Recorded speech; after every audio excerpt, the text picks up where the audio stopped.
Hello. Just having a Sunday morning great day and a Sunday morning great morning, and wanted to share this with you. It's not about you.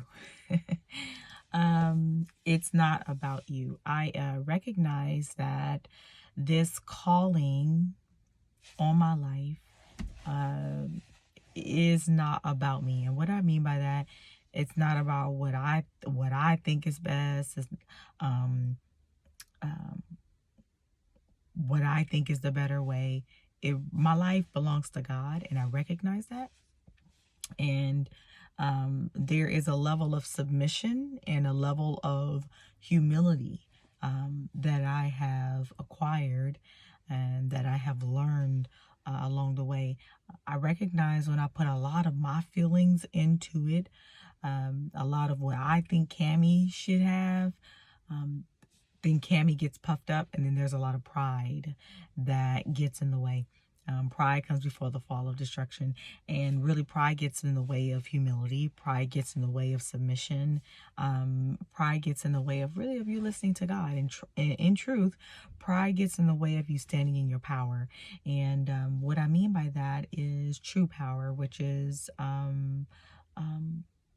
listening within and surrendering to that, listening within and surrendering to that.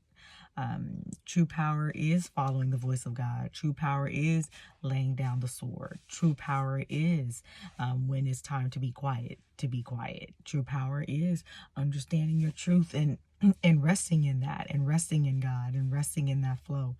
I had it wrong before. I thought I had to stand in this illusion of power, and this illusion of power was rooted in a lot of defense and a lot of defense mechanisms, a lot of fear, showing up in fear, anger and pride and walls.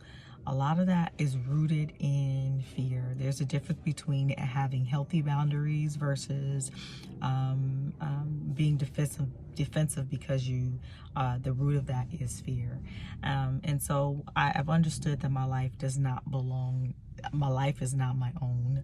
That there is a level of authority over me that I recognize that I must surrender to and adhere to, because that is the truth.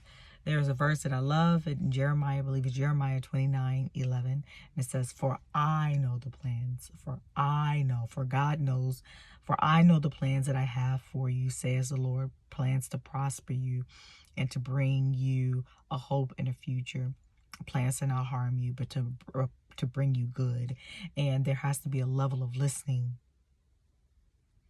I remember I was having a conversation with our daughter, and she said, Mom, I think that's why Gandhi talked about why God gave us two ears and one mouth, for us to do more listening. And to be a great listener is everything. To be a great listener to the Spirit of God is everything. So I hope you get this, get any revelation, or I hope this video helps. Bye.